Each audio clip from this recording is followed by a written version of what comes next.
Hello class. तो कैसे हैं आप सभी लोग। स्वागत है आप सभी का एक और नई क्लास में, एक और नई ऐसी वीडियो में जिसमें आज हम लोग पढ़ने वाले हैं क्या आर्टिकल में जो हम पढ़ रहे थे दा, जो कि एक डिफरेंट आर्टिकल है, उसके यूजेस को आज हम लोग देखने वाले हैं, यानी उनको यूज़ किस तरह से किया जाता है। तो उन दा जो आर्टिकल है उसका यूज़ कैसे किया जाता है इसके बारे में आज हम लोग देखेंगे। पिछली क्लास में हम ये देख चुके थे कि दा का मतलब इंट्रोडक्शन देख चुके थे दा का, क्या दा है, क्या डेफिनेट आर्टिकल है, डेफिनेट क्यों कहा जाता है, और हमने एक दो यूजेस भी जाने थे, 3-4 यूजेस भी जाने थे आपके इनके दा के। अब हम लोग उसी यूजेस को कंटिन्यू करते हैं। अब हम लोग डेफिनेट आर्टिकल दा को कंटिन्यू करते हैं।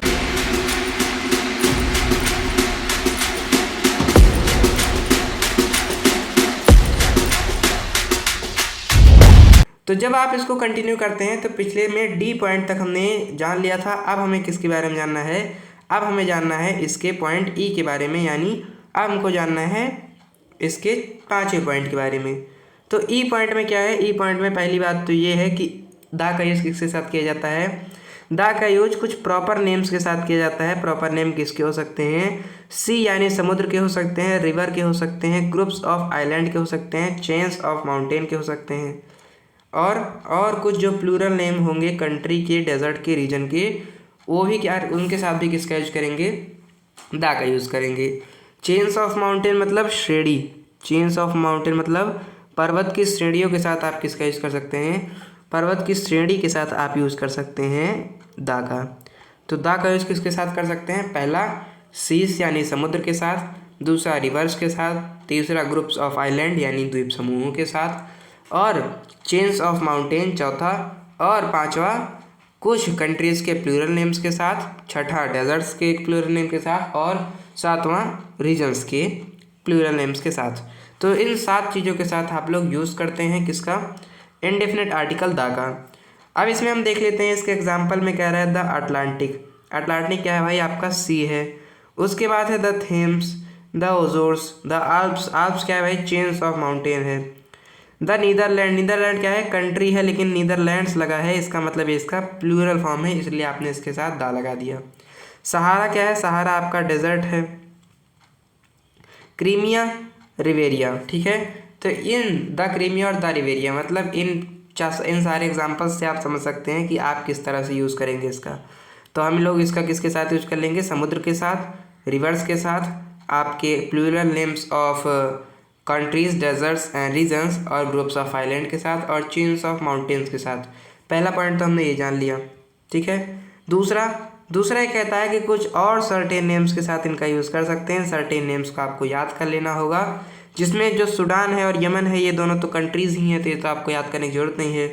4 वर्ड्स हैं, एक है सिटी, एक है हेग, एक है मॉल और एक है स्ट्रैंड्स। तो ये 4 वर्ड्स के साथ भी आपको दा का यूज़ करना है, सिटी, मॉल, हेग, स्टैंड, ठीक है। उसके बाद क्या है, उसके बाद आपका दूसरा कॉन्सेप्ट आता है कि दा का यूज़ किसके साथ किया जाता है, ऐसे वर्ड्स के साथ जो इस सिंटेक्स में है, यानी noun plus of plus noun, यानी पहले उनमें नाउन है, फिर उसके बाद उसमें ऑफ लगा गया है, और फिर उसके बाद नाउन है, यानी जहाँ पर 2 नाउन ऑफ से जोड़े गए हैं वहाँ पर आप लोग इसका यूज़ कर सकते हैं। परफेक्ट एग्जाम्पल याद आता है bay of Bengal, bay of Biscay लिखे हैं लेकिन बे ऑफ बंगाल के साथ भी आप इसका यूज़ कर सकते हैं। क्यों, क्योंकि बे एक वर्ड है और बंगाल भी क्या है, बंगाल भी एक नाउन है। तो बे और बंगाल जो दोनों नाउन हैं, इन दोनों को ऑफ से जोड़ा गया है, इसलिए आप इसके साथ दा लगा सकते हैं, यानी द बे ऑफ बंगाल आप कह सकते हैं। अगला एग्जाम्पल आता है the bay of Biscay, the cape of good hope, Africa में the cape of good hope, देख रहे हैं केप क्या है, नाउन है, गुड होप एक नाउन है और इसको ऑफ से जोड़ा गया है, इसलिए यहाँ पर दा का यूज़ कर दिया गया। गल्फ ऑफ मैक्सिको, मैक्सिको की खाड़ी, तो यहाँ पर भी मैक्सिको और गल्फ को ऑफ से जोड़ दिया गया है, इसलिए यहाँ पर दा यूज़ कर देंगे। यूनाइटेड स्टेट्स ऑफ अमेरिका को भी ऑफ से जोड़ा गया है, इसलिए इसके साथ आप लोग the United states of America कहेंगे। आगे आता है क्या, आगे आता है आपका तीसरा कॉन्सेप्ट, और ये है आपका कुछ डायरेक्शन से रिलेटेड कॉन्सेप्ट, जो क्या कहता है, जो कहता है कि दा का यूज़ उन नाम के साथ भी किया जाता है जहाँ पर एडजेक्टिव प्लस नाउन है, ठीक है। लेकिन ये जो एडजेक्टिव है ये ईस्ट और वेस्ट ना हो, यानी ईस्ट और वेस्ट जहाँ पर एडजेक्टिव के रूप में यूज़ होंगे उनका यूज़ यहाँ पर नहीं किया जाएगा, और ऊपर से केवल डायरेक्शन वाले एडजेक्टिव के साथ, ठीक है, केवल डायरेक्शन वाले एडजेक्टिव के साथ ऐसा है। तो यानी ऐसा वर्ड जहाँ पर ईस्ट, वेस्ट, नॉर्थ, साउथ ये डायरेक्शन के रूप में यूज़ किया गया है, वहाँ पर हम लोग दा का यूज़ नहीं करेंगे।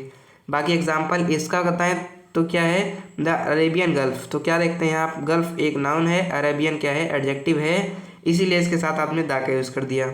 वैसे ही द न्यू फॉरेस्ट में भी दा लगा सकते हैं, द हाई स्ट्रीट में भी लगा सकते हैं, क्योंकि स्ट्रीट नाउन है और हाई एक एडजेक्टिव है। उसके बाद आपको क्या कहता है, उसके बाद आपसे कहता है उसके बाद कहता है कि the is used before the adjective west plus etcetera plus noun in certain names. लेकिन कुछ मतलब यहाँ पर तो कह रहा है कि ईस्ट और वेस्ट का नहीं यूज़ होगा, लेकिन जो कुछ सर्टेन नेम्स हैं उनके साथ हम लोग ईस्ट और वेस्ट लगाकर यूज़ कर सकते हैं, जैसे ईस्ट या वेस्ट एंड, ईस्ट या वेस्ट इंडीज़ और नॉर्थ या साउथ पोल। यानी जो आपका वर्ड है एंड, जो आपका वर्ड है इंडीज़ और जो आपका वर्ड है क्या, पोल, इन तीन वर्ड्स के साथ आप लोग ईस्ट वेस्ट के यूज़ के साथ दा लगाएंगे। ठीक है, आगे क्या कह रहा है, लेकिन नॉर्मली आप इसको अमिट भी कर सकते हैं, तब भी कोई दिक्कत नहीं है। ठीक है, यानी बोलचाल की भाषा में अगर आप नहीं भी लगाएंगे तब भी इसको गलत नहीं काटा जाएगा, इसको नॉर्मली अमिट भी किया जा सकता है। South Africa, North America, West Germany, यहाँ पर क्या कर दिया गया है, इसको अमिट कर दिया गया है, नहीं लगाया गया है। और उसके बाद क्या कह रहा है, कुछ और आपको नाउन दे रखे हैं। अब देखो यहाँ पर तो ईस्ट और वेस्ट का यूज़ डायरेक्शन के रूप में था, अब ईस्ट और वेस्ट का यूज़ एरिया के रूप में जहाँ पर होगा वहाँ पर ईस्ट और वेस्ट का यूज़ किया जाएगा। यानी मैंने आपको क्या बताया कि ईस्ट, रुक जाओ, मैंने आपको बताया कि जो वर्ड है ईस्ट और जो वर्ड है वेस्ट, इसका यूज़ जब डायरेक्शन के रूप में होगा तब ये क्या किया जाएगा, तब ये नहीं यूज़ किया जाएगा, कुछ सर्टेन वर्ड्स के साथ यूज़ किया जाएगा। और आपको दिक्कत हो रही हो तो आप उसके साथ भी ना यूज़ करें, कोई दिक्कत नहीं है। लेकिन जब ईस्ट और वेस्ट ही आपके एरिया के रूप में यूज़ होने लगे तब इनका यूज़ किया जाना चाहिए। कैसे, कह रहा है नॉर्थ ऑफ स्पेन, यानी जो स्पेन जो कि एरिया है, जो कि देश है, उस स्पेन का जो नॉर्थ वाला सेक्टर है, जो उसका नॉर्थ वाला एरिया है, उसके साथ आपको यूज़ करना पड़ेगा, क्योंकि ये स्पेन जो कि एरिया है उसका नॉर्थ एरिया के बारे में कह रहा है। मिडल ईस्ट की बात करें तो ये आपके वर्ल्ड में एक स्थान है जहाँ पर वो आपका तुर्की, साइप्रस, सीरिया, लेबनान इत्यादि देश आते हैं। तो वहाँ पर क्या कर सकते हैं आप लोग, वहाँ पर भी ये एक एरिया को दर्शा रहा है, मिडिल वर्ड एक एरिया को दर्शा रहा है, इसलिए आप यहाँ पर यूज़ करेंगे। उसके बाद फिर वेस्ट की बात करें, अगर वेस्ट किसी ज्योग्राफिकल एरिया के बारे में बात करेगा, जैसे वेस्ट इंडिया ऐसे करके, तो किसी ज्योग्राफिकल एरिया की बात करेगा तब आप लोग इसका यूज़ करेंगे। और वेस्ट जब पॉलिटिकल रूप में कहीं बताएगा तब भी आप इसका यूज़ करेंगे। ठीक है, एग्जाम्पल अब आपको फाइनली जो मैंने डायरेक्शन के बारे में सारा बताया, इसको रैपअप कर यहाँ दिया गया है। कह रहा है कि जब आपका, जैसे एग्जाम्पल दे गया है गो नॉर्थ, अब यहाँ पर नॉर्थ क्या है, नॉर्थ एक डायरेक्शन के रूप में है ना, तो इसीलिए यहाँ पर इसके साथ हम लोग गो द नॉर्थ नहीं कहेंगे, इसलिए इसके साथ हम लोग द का यूज़ नहीं करेंगे। लेकिन जब कहा जाएगा he lives in the north, यानी नॉर्थ नाम के किसी एरिया में रहता है, नॉर्थ नाम के किसी क्षेत्र में रहता है, तब वहाँ पर हम कहेंगे, तब वहाँ पर लिखेंगे he lives in the north, यानी वहाँ पर हम लोग द को लगा देंगे, क्योंकि यहाँ पर किसी एरिया के रूप में कहा गया है। समझ गए, यानी ईस्ट और वेस्ट, यानी कोई भी डायरेक्शन अगर डायरेक्शन के रूप में बोला जाएगा तब आप उसके साथ कोई भी आर्टिकल नहीं लगाएंगे, यानी द नहीं लगाएंगे। लेकिन अगर किसी एरिया के रूप में बोला जाएगा कि नॉर्थ एरिया, साउथ एरिया, तब आप उसके साथ में आर्टिकल लगा सकते हैं। और इससे पहले हमने जाना कि रिवर्स के, ग्रुप ऑफ आइलैंड के, चेन्स ऑफ माउंटेन के और कुछ इनके सबके प्लूरल नेम्स के साथ हम लोग द का यूज़ करते हैं। और कुछ जो आपके वर्ड्स हैं जो कि जहाँ पर दो नाउन ऑफ से जोड़े गए हैं वहाँ पर भी हम लोग यूज़ करते हैं द का। ठीक है, इसके बाद क्या कह रहा है, इसके बाद कह रहा है कि द इज़ यूज्ड बिफोर, इसको थोड़ा उठा दूँ अगर मैं तो, अरे तो कॉपी हो गया, रुक जाओ, आप देखो क्या कह रहा है, कह रहा है कि the is used before the proper names consisting of adjective and noun और नाउन। ठीक है, यहाँ पर केवल एक नाउन होगा मेरे ख्याल से, अभी मैं इसको हटा देता हूँ, आगे हम लोग देख लेंगे। क्या कह रहा है, कह रहा है अगर ऐसे हो जाए कि द का यूज़ कहाँ पर किया जाता है, ऐसे प्रॉपर नेम्स के साथ जो कि एडजेक्टिव रखे हुए हैं, लेकिन उनका फॉर्म किस तरह से है, इस तरह से है कि नाउन ऑफ नाउन, यहाँ पर भी किसी भी नाउन को एडजेक्टिव, यहाँ पर किसी भी नाउन, दो नाउन को ऑफ से जोड़ा गया है, तब भी आप लोग किसके यूज़ करेंगे, तब भी आप लोग यूज़ करेंगे द का। जैसे एग्जाम्पल में आपको दे रखा है कि द नेशनल गैलरी, यहाँ पर आप क्या देखते हैं, द नेशनल गैलरी क्या है, यहाँ पर जो गैलरी आपका नाउन है यहाँ पर नेशनल एडजेक्टिव के रूप में यूज हुआ है ना, इसीलिए आप इसके साथ द का यूज़ करेंगे, यानी इस वाली बात हो गई। अब इसकी बात करें तो द टावर ऑफ लंदन में आप क्या देखते हैं, टावर नाउन और लंदन नाउन ये दोनों ऑफ से जोड़े गए हैं, इसलिए यहाँ पर भी आप द लगा देंगे। ठीक है, इसके बाद क्या आता है, इसके बाद आता है आपका, तो आगे हम लोग क्या देखते हैं, आगे हम लोग देखते हैं कि it is also used before names of orchestras pop grounds, यानी जो आर्केस्ट्रा के कोई फेमस ग्रुप है ना, कोई पॉप ग्राउंड क्या है भाई, जैसे मुझे भी नहीं पता पॉप ग्राउंड, लेकिन मुझे लगता है कोई नाच गाने की ही कोई अलग वैरायटी होगी। तो ऑर्केस्ट्रा तो आपको पता ही है, ऑर्केस्ट्रा और पॉप ग्राउंड इसके कोई अगर फेमस ग्रुप हैं आप ऑर्केस्ट्रा के साथ ही आप लोग यूज़ कर सकते हैं, जैसे द बैच लिख रखा है, द बैच क्योर है ना, और द फिलाडेल्फिया, ये क्या है, द फिलाडेल्फिया कोई ऑर्केस्ट्रा का एक स्पेशल नाम है। द ब्यूटीज़ ये भी क्या है, ये भी किसी पॉप ग्रुप का क्या है, कोई एक स्पेशल नाम है। ठीक है, तो चाहे ऑर्केस्ट्रा हो, चाहे आपके क्या हो, पॉप ग्राउंड हो, पॉप ग्रुप हो, इनके स्पेशल नाम्स के साथ आप लोग इनका यूज़ कर सकते हैं। और क्या कह रहा है, और before the name of newspaper और शिप्स। ठीक है, तो चाहे शिप्स के और न्यूज़पेपर के नाम के साथ भी आप लोग यूज़ कर सकते हैं, परेशान होने की ज़रूरत नहीं है, इसको मैं आगे चलकर आपके शॉर्ट नोट्स भी बनवा दूंगा, जैसा मैं लगभग हर क्लास में बनवाता हूँ। आगे क्या कह रहा है, आगे कह रहा है आपसे कि with the names of people very limited use the plus plural surname can be use to mean the family. ठीक है, क्या कह रहा है कि जैसे the with the names of people has a very limited use, the plus people surname.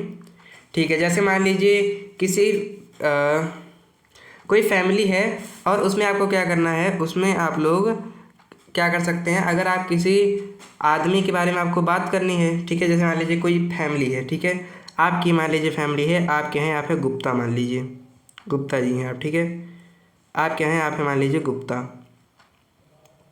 हैं, आपकी फैमिली में क्या है, आपकी फैमिली में गुप्ता हैं, गुप्ता हैं, और गुप्ता मतलब जैसे आप गुप्ता भैया हैं और गुप्ता भाभी हैं और आपके बच्चे हैं। ठीक है, तो इसमें क्या है, आपकी बहुत छोटी फैमिली है, तो इसमें आप क्या कर सकते हैं, इसमें आप लोगों ने मिस्टर, जैसे आपने मिसेस गुप्ता मान लीजिए, या फिर मिस्टर गुप्ता ही मान लीजिए, तो मिस्टर गुप्ता क्या है, मिस्टर गुप्ता एक ऐसा आदमी है जो कि सरनेम रखता है गुप्ता की, लेकिन आप लोग अगर इसी के साथ यूज़ कर दे द मिस्टर गुप्ता, तब इसका मतलब क्या होगा, इसका मतलब कि मिस्टर गुप्ता की पूरी फैमिली, बहुत इंपॉर्टेंट पॉइंट है कि आप लोग क्या करेंगे, अगर द मिस्टर गुप्ता लिख देते हैं, इसका मतलब आप पूरी फैमिली की बात कर रहे हैं। तो वैसे यहाँ पर भी दिख रहा है कि अगर आपने प्लूरल सरनेम जो उनका है मेजरली, उसके साथ एस लगा दिया, यानी द गुप्ताज लगा दिया है ना, और उसके साथ आपने द लगा दिया, तब इसका मतलब क्या होगा, इसका मतलब होगा कि वहाँ पर उसके पूरी फैमिली की बात हो रही है। जैसे मान लीजिए कौन है, पांडे हैं जी,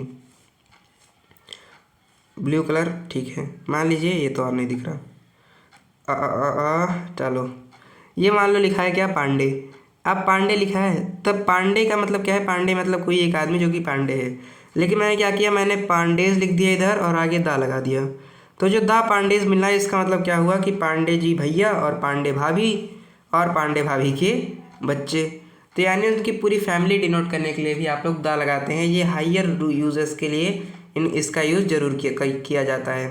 तो इसमें क्या देखते हैं हम देखते हैं, जैसे मान लीजिए अगर स्मिथ है केवल, ठीक है, आपने केवल स्मिथ लिखा, तो आप जब केवल स्मिथ लिखेंगे, इसका मतलब स्मिथ किसी एक आदमी की बात कर रहे हैं, लेकिन अगर आपने स्मिथ के आगे एस लगा दिया और उसके आगे दा लगा दिया, तब क्या होगा, तब इसका मतलब होगा कि मिस्टर स्मिथ, मिसेस स्मिथ और उनके बच्चे भी, यानी पूरी फैमिली को आपने डिनोट कर दिया केवल दा लगाकर।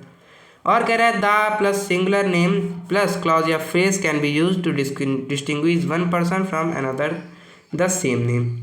जैसे मान लीजिए दो लोग हैं और उनके क्या है, सेम नाम है, तब आप क्या करते हैं, तब भी उनको अलग करने के लिए आप लोग उसके साथ दा लगाते हैं। जैसे वी हैव टू स्मिथ्स, जैसे मान लीजिए हमारे पास दो मिस्टर स्मिथ हैं, तब क्या करेंगे, आई वांट, जैसे मान लीजिए आप कहीं पर गए, कहे भैया मुझे स्मिथ खरीदना है, मिस्टर स्मिथ खरीदने हैं, तो मिस्टर स्मिथ वाले क्या कहेंगे, मिस्टर स्मिथ वाले जो देंगे मिस्टर स्मिथ, मान लीजिए आपके दो बच्चे हैं, ठीक है, दोनों की जो कास्ट है वो तो सेम ही रहेगी ना, आपके बच्चे हैं तो आपके दोनों बच्चे हैं, मान लीजिए आप हैं स्मिथ, तो आपके बच्चे जॉन स्मिथ और गुलिवर स्मिथ, दो स्मिथ हो गए, लेकिन आप उन्हें स्मिथ कहेंगे। आपके पास आपके मान लीजिए छोटे बेटे का दोस्त आया और वो कह रहा है कि अंकल स्मिथ को भेज दो, तब अंकल क्या कहेंगे, कौन सा वाला स्मिथ, है ना, आई हैव 2 स्मिथ, तो विच डू यू वांट, कौन से स्मिथ आप चाहते हैं।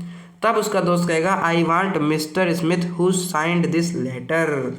ठीक है, तो इसमें आप क्या करते हैं, आप जैसे आपके पास 2 बेटे हैं मिस्टर स्मिथ, तो आप लोग जो अगर आपको एक स्मिथ चाहिए तब आप लोग क्या करेंगे, उसके आगे दा लगा देंगे और उस एस को हटा देंगे।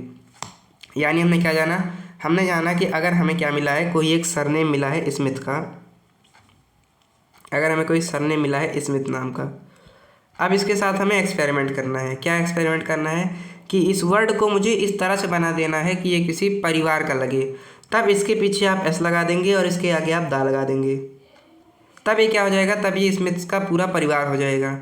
अब मान लीजिए स्मिथ नाम के ही 2 लौंडे हैं और उसमें से आपको क्या चाहिए, उसमें से आपको एक ही लौंडा चाहिए, तो आप क्या कहेंगे, तब आप इसमें से आगे क्या कर देंगे, इसमें आप पीछे से एस को हटा देंगे और क्या करेंगे, जब इसमें पीछे से एस को हटा देंगे तब आपका जो द स्मिथ बचेगा, ये इस चीज़ को डिनोट कर रहा है कि इसको केवल एक स्मिथ चाहिए। ठीक है, तो आप लोग क्या करेंगे, जिस एस को आपने जोड़ा था उस एस को आप हटा देंगे और उसको सिंगुलर नेम के रूप में कर देंगे, तब क्या हो जाएगा, एक मतलब 2 नाम के, सेम नाम के एक पर्सन से दूसरा पर्सन को आप अलग कर सकते हैं। There is used before titles containing of the duke of York, but it is not used before the title of ranks, through if someone is referred to by title or rank the is used। ठीक है, दा का use किसके साथ किया जाता है, दा का यूज कुछ ऐसे वर्ड्स के साथ मैंने आपको बताया कि जो कि ऑफ कंटेन करते हैं, इसके साथ तो हमने बहुत सारा खेल लिया ना, कि अगर 2 नाउन आपके ऑफ से जुड़े हुए हैं तब आप उसके साथ दा का यूज़ करते हैं। तो ये तो आपको पता ही है कि आप किसी भी वर्ड के बीच में अगर ऑफ लगा है तब आप लोग क्या करेंगे, उसका यूज़ कर लेंगे दा का।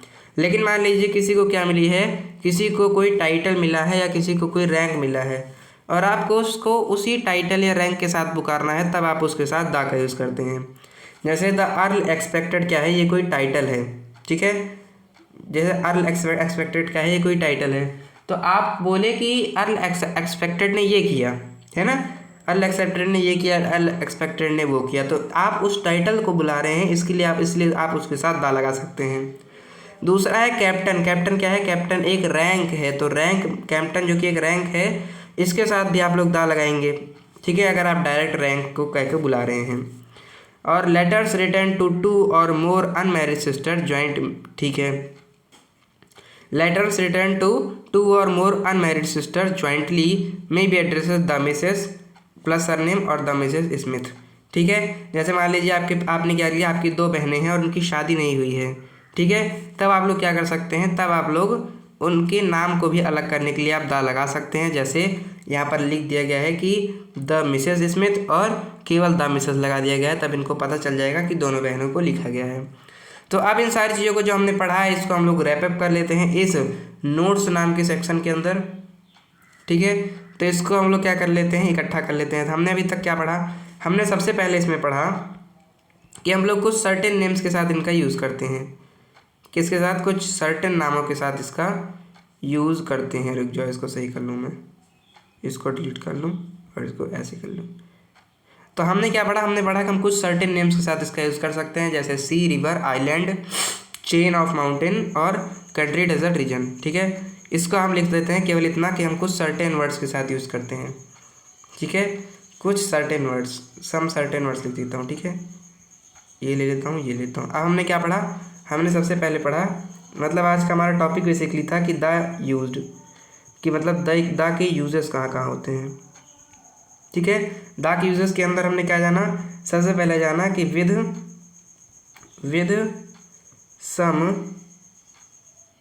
सम certain names, with some certain names, certain names यानी कुछ सर्टेन नेम्स के साथ आप लोग इसका यूज़ कर सकते हैं। विद सम सर्टेन नेम्स, कौन कौन से हो सकते हैं सर्टेन नेम्स, एग्जाम्पल ही दूंगा अभी केवल, मैं पूरा नहीं बताऊंगा। जैसे क्या हो सकता है आपका, रिवर हो सकता है, आपकी कंट्री हो सकती है, और आपकी क्या हो सकती है कंट्री। और नेम्स के नीचे मैं ऐसे अंडरलाइन कर देता हूँ जिससे आपको पता भी चल जाए। ठीक है, क्या हो सकती है, कंट्री हो सकती है, आपकी रिवर हो सकती है, माउंटेन हो सकता है, डेजर्ट हो सकता है, आपका डेजर्ट भी हो सकता है। इस तरह के कुछ सर्टेन नेम्स के साथ आप इसका यूज़ कर सकते हैं। नंबर 2 पर आप किसके साथ यूज़ कर सकते हैं, नंबर 2 की बात करें तब आप किसके साथ यूज़ कर सकते हैं, आप कुछ ऐसे वर्ड्स के साथ यूज़ कर सकते हैं जहाँ पर इस फॉर्म में हो, जैसे आपको कह सकते हो कि नाउन हो प्लस में ऑफ हो और प्लस में फिर नाउन हो। यानी अगर कोई इस फॉर्म में है जहाँ पर दो नाउन आपके किससे जोड़े गए हैं, ऑफ से जोड़े गए हैं, तब आप लोग इसका यूज़ कर सकते हैं। Noun plus of plus noun अगर दोबारा से है तो ठीक है, अरे यार लिखते, ठीक है, noun plus of plus noun. अगर आपका इस तरह से नाउन जुड़ा हुआ है तब आप लोग क्या करेंगे, तब भी इसके साथ यूज़ करेंगे। नंबर 2। नंबर 3 आपने क्या जाना, नंबर 3 पर आपने क्या जाना, नंबर 3 पर आपने जाना कि ये भी हो गया, ये भी हो गया, ये भी हो गया। नंबर 3 पर आपने जाना कि डायरेक्शन के साथ वाले में हमने यहाँ से लेकर यहाँ तक पूरा एक ही स्लाइड में कवर कर देता हूँ। डायरेक्शन के अंदर हमने क्या जाना, हमने जाना कि ईस्ट वेस्ट नॉर्थ साउथ के साथ यूज़ करेंगे। किसके साथ, या ऐसे लिख देता हूँ, आप लोग किसके साथ यूज़ करेंगे, ईस्ट वेस्ट, रुक जाओ, ईस्ट हो गया, वेस्ट हो गया, नॉर्थ हो गया, east west north south, north और साउथ। तो ईस्ट वेस्ट नॉर्थ साउथ के साथ आप यूज़ कर सकते हैं, लेकिन कंडीशन क्या है कि अगर डायरेक्शन के रूप में होगा तब आप यूज़ नहीं कर सकते हैं, और एरिया के रूप में होगा तभी आप यूज़ कर सकते हैं। क्या मैंने ये कहा कि अगर किसके रूप में होगा, अगर डायरेक्शन के रूप में होगा, अगर ये आपको किसी डायरेक्शन की बात करेगा तब आपको मना कर देना है कि नहीं, डायरेक्शन के साथ हम लोग नहीं करेंगे, डायरेक्शन के साथ हम लोग नहीं करेंगे। और लेकिन अगर किसी एरिया की बात कर रहा है कि नॉर्थ एरिया साउथ एरिया, तब इसके साथ आप करेंगे। यानी अगर कहा गया कि डायरेक्शन के साथ यूज़ करना है तब आप इस डायरेक्शन के साथ इसका यूज़ नहीं करेंगे, लेकिन अगर एरिया के रूप में करना है तब आप इसके साथ एरिया के साथ इसका यूज़ कर लेंगे। ठीक है, अब इसमें डायरेक्शन के साथ कहीं कहीं पर यूज़ भी किया जाता है, लेकिन आगे बता दिया गया है कि अगर आप नहीं भी यूज़ करेंगे तो कोई आपकी गला नहीं दबाएगा, तो इसलिए उसको मैंने नहीं लिखा है। ठीक है, आगे हमने क्या जाना, आगे हमने जाना कि, ठीक है, आगे हमने फिर वही जाना कि कहाँ पर कैसे जोड़ा गया है, यहाँ पर अगर प्रॉपर नेम्स के साथ यूज़ किया गया है, लेकिन वही फिर आ जाता है गैलरी के साथ, consisting of adjective before proper noun consisting of adjective, किसके साथ, proper noun consisting of adjective. Number 4 पर आप लिख सकते हैं proper noun consisting of adjective. ये बड़ी हो जाएगी लैंग्वेज, लेकिन फिर भी मैं लिख देता हूँ क्या, प्रॉपर नाउन के साथ आप लिख सकते हैं जो कि क्या हो, ऐसे प्रॉपर नाउन जिनमें जोड़ा गया हो, क्या जोड़ा गया हो, एडजेक्टिव जोड़ा गया हो, यानी प्रॉपर नाउन प्लस एडजेक्टिव के साथ आप इसको यूज़ कर सकते हैं, प्रॉपर नाउन प्लस एडजेक्टिव के साथ। आगे क्या कह रहा है, प्रॉपर नाउन प्लस एडजेक्टिव हो गया, आगे ये हमने एग्जांपल देखा, उसके बाद हमने जाना कि ऑर्केस्ट्रा ग्रुप के साथ और न्यूज़पेपर के साथ। पांचवा में लिख सकता हूँ क्या, पांचवा में लिख सकता हूँ ऑर्केस्ट्रा या ऑर्केस्ट्रा, रुक जाओ, ऑर्केस्ट्रा, ठीक है, ऑर्केस्ट्रा हो गया आपका, ऑर्केस्ट्रा हो गया, और मैंने आपको बताया पॉप ग्राउंड, ऑर्केस्ट्रा और पॉप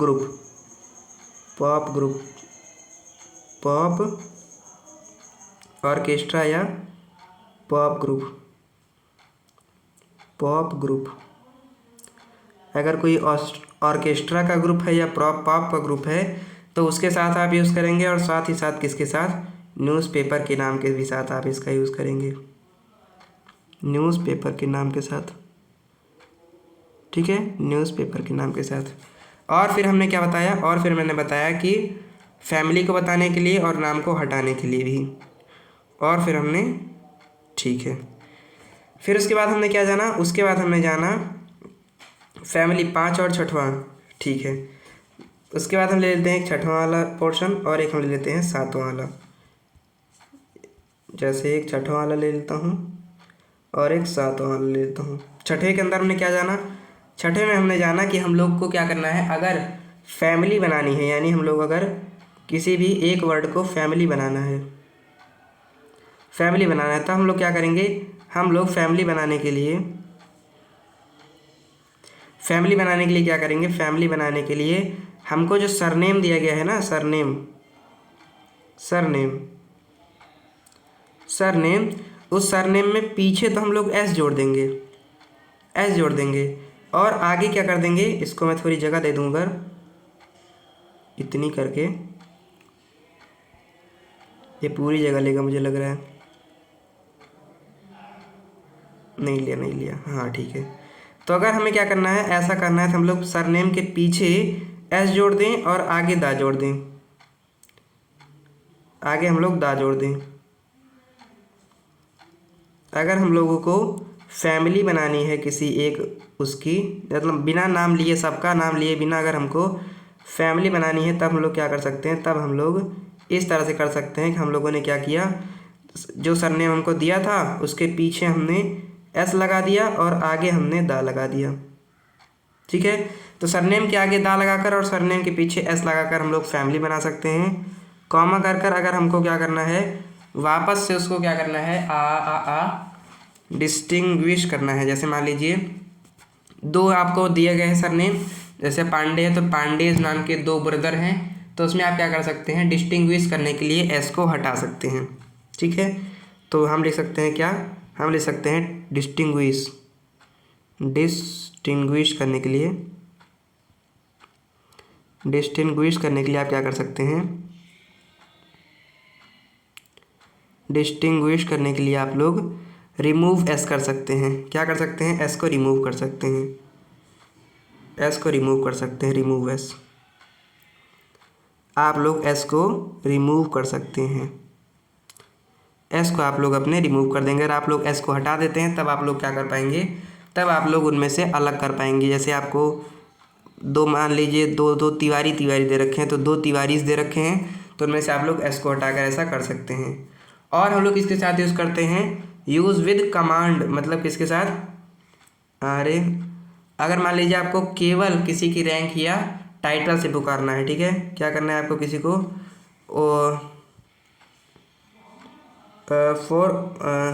क्या कुछ, जैसे मान लो अगर आपको किसी को केवल उसी से बुलाना है, तो इसके लिए नोट्स में हम क्या कर सकते हैं, विद टाइटल्स या ranks, to called with only title, to नहीं यार, विद टाइटल एंड वही लिख देता हूँ मैं, ठीक है, टाइटल और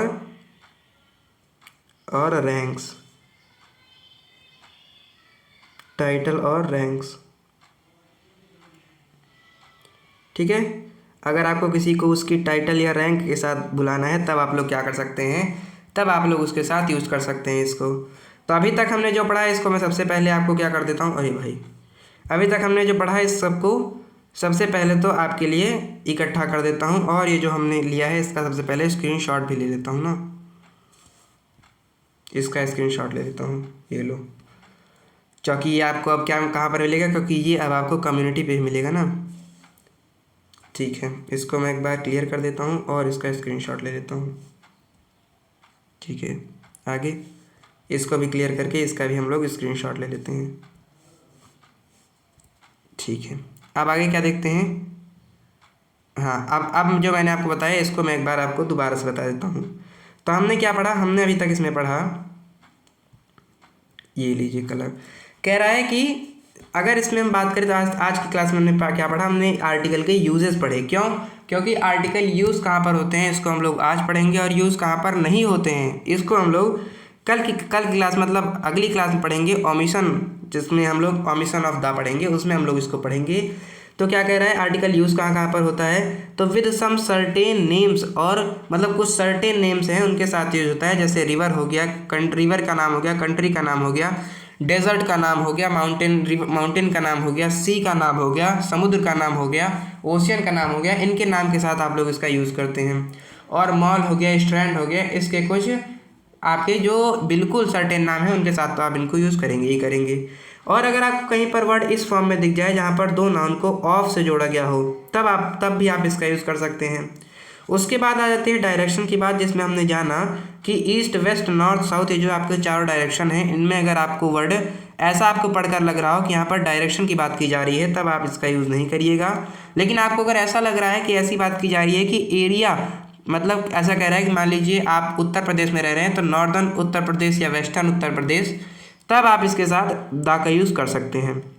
यानी डायरेक्शन के साथ होगा तो यूज़ नहीं करेंगे, लेकिन एरिया के साथ होगा तब हम लोग इसका यूज़ करेंगे।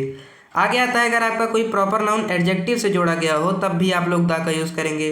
और अगर कोई आर्केस्ट्रा का ग्रुप है, फेमस पॉप ग्रुप का ग्रुप है, तब भी आप इसके साथ दा का यूज़ करेंगे। और न्यूज़पेपर के साथ भी करेंगे, जैसे द हिंदुस्तान टाइम और द अमर उजाला, इन सब के साथ भी आप यूज़ करेंगे। और उसके बाद मान लीजिए किसी का आपको सरनेम मिला है और उसको आपको किसी फैमिली के रूप में कन्वर्ट करना है, तो आप उसके सरनेम के पीछे एस लगाकर और उसके सरनेम के पहले दा लगाकर आप उसे फैमिली के रूप में कन्वर्ट कर सकते हैं। और अगर आपको एक ही सरनेम के दो लड़के मिल गए हैं, तब आप क्या कर सकते हैं, तब आप लोग उसमें से किसी एक का एस हटाकर ऐसा बता सकते हैं कि ये इससे अलग है। उसके बाद किसी को अगर डायरेक्ट उसके टाइटल के नाम से पुकारना है या डायरेक्ट उसके रैंक के नाम से पुकारना है, तब भी आप लोग दा का उसके साथ यूज़ कर सकते हैं। तो आशा करता हूँ आपको आज की क्लास अच्छी लगी होगी। बाकी इस टॉपिक से रिलेटेड आपकी एक्सरसाइज 1 जो प्रैक्टिस की बुक है, उसके अंदर कोई भी एक्सरसाइज नहीं दी गई है, क्योंकि इसके बाद जब हम लोग पढ़ेंगे अमिशन ऑफ द, उसके बाद तो दबादब एक्सरसाइज 3 एक्सरसाइज है, उसके बाद आपका ये चैप्टर भी ख़त्म हो जाना है। इसीलिए आपका पूरा का पूरा जो अब इसके बाद बचेगा इस चैप्टर में, आपकी एक्सरसाइज ही बचेगी, यानी इसके बाद आपकी एक्सरसाइज आने वाली है। ठीक है, तो इसके बाद एक और क्लास आपकी बची है अमिशन ऑफ द की, उसके बाद हम लोग एक्सरसाइज करेंगे। तो आशा करता हूँ आपको आज की क्लास अच्छी लगी होगी। तो धन्यवाद आप सभी का अभी तक इस वीडियो में बने रहने के लिए। आपको इस टॉपिक से रिलेटेड जो भी डाउट है उसको आप लोग कमेंट सेक्शन में पुट कर सकते हैं। बाकी मैं मिलता हूँ इंग्लिश ग्रामर की नेक्स्ट क्लास के साथ, जिसमें हम लोग ओमिशन ऑफ द को पढ़ेंगे।